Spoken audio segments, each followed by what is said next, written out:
모두의 건강을 생각하는 쿠키 건강 뉴스 시작하겠습니다. 첫 소식입니다. 복부 지방만 있는 마른 체형의 비만이 심근경색 위험을 높이는 요인이 된다는 연구 결과가 나왔습니다. 성균관대 의대 삼성서울병원 내분비 대사내과 연구팀이 성인 19,000여 명의 자료를 살펴봤습니다. 그 결과 동맥 경화가 오래 진행된 상태를 말하는 관상동맥 석회화가 정상 그룹에선 32.8% 발견됐지만 근육 없고 배만 나온 그룹에선 56.8%로 비율이 높아졌는데요. 관상동맥 석회화 위험도가 2.16배나 차이 나는 것으로 나타났습니다.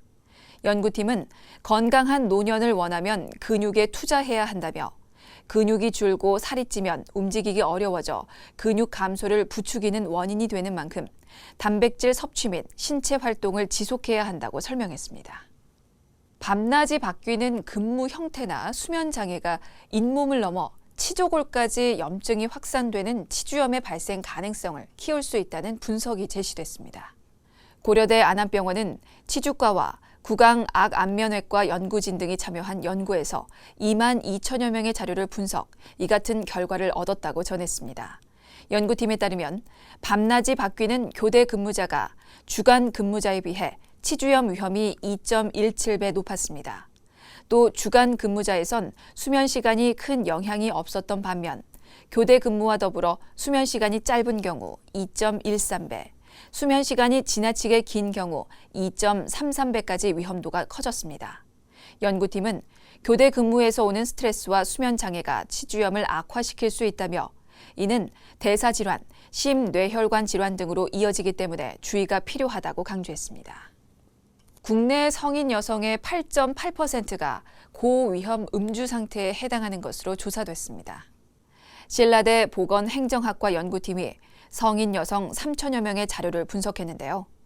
최근 1년간 한 잔 이상의 음주를 한 차례 이상 가진 일반 음주 여성의 비율은 55.2%였고 주 2회 이상, 한 번에 5잔 이상 술을 마시는 고위험 음주 여성이 8.8%로 파악됐습니다.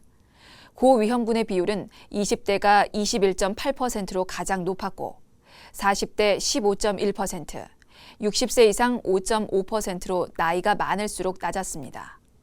고위험 음주를 높이는 요인으로는 흡연과 우울 등이 꼽혔는데요. 흡연을 하거나 우울감이 있는 여성의 고위험 음주 위험은 각각 4.5배, 7배 더 컸습니다.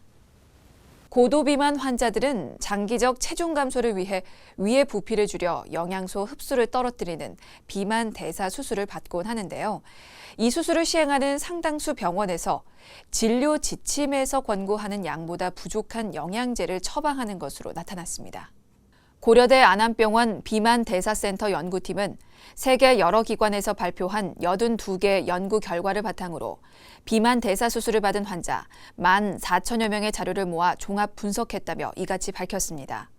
연구팀은 대부분의 비만대사수술센터가 미세 영양소 관리에 소홀했다며 철분의 양은 연간 2번 이상, 비타민 B12는 연간 1번은 확인할 필요가 있다고 전했습니다.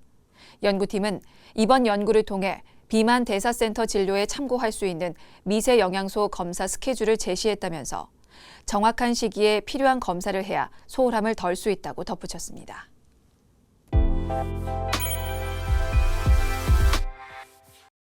코로나19 장기화로 마스크 착용이 일상화되면서 구취 고민을 토로하는 분들이 꽤 있습니다.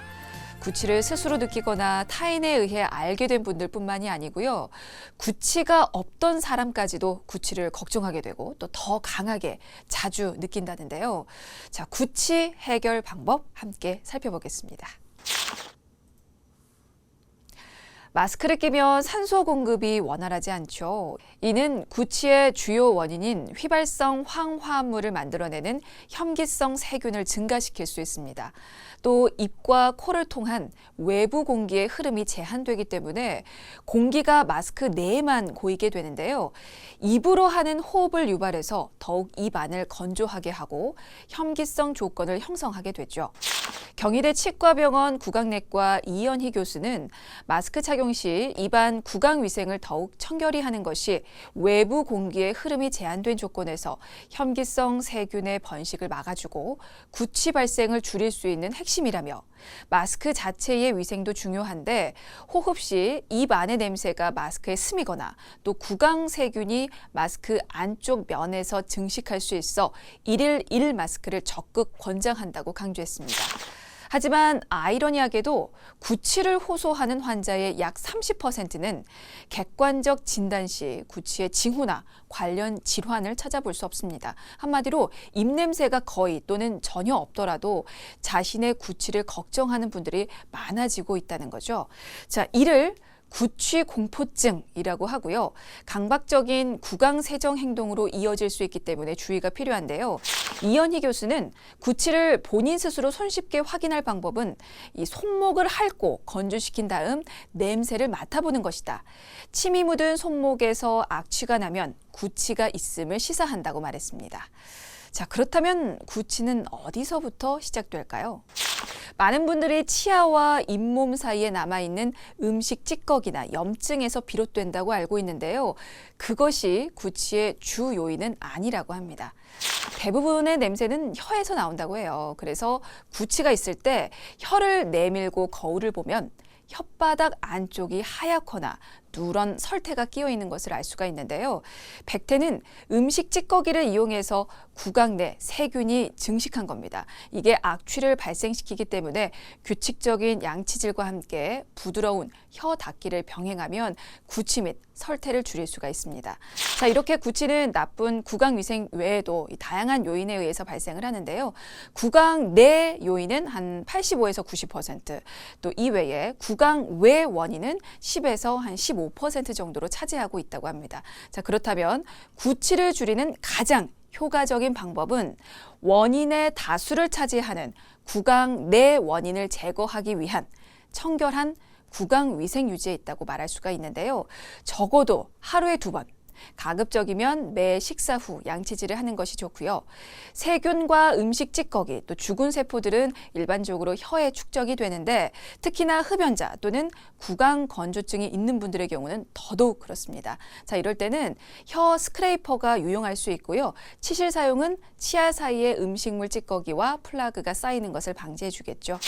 이 교수는 만성적인 구취를 앓고 있다면 가장 먼저 치과 전문의를 만나 구강 내 원인을 살펴보는 등의 종합적인 접근이 필요하다며 장기간에 걸친 구취는 호흡기, 신장 등의 관련 질환, 또 여러 가지 약물 복용 혹은 타액 분비가 줄어들어 발생할 수 있기 때문이라고 설명했습니다.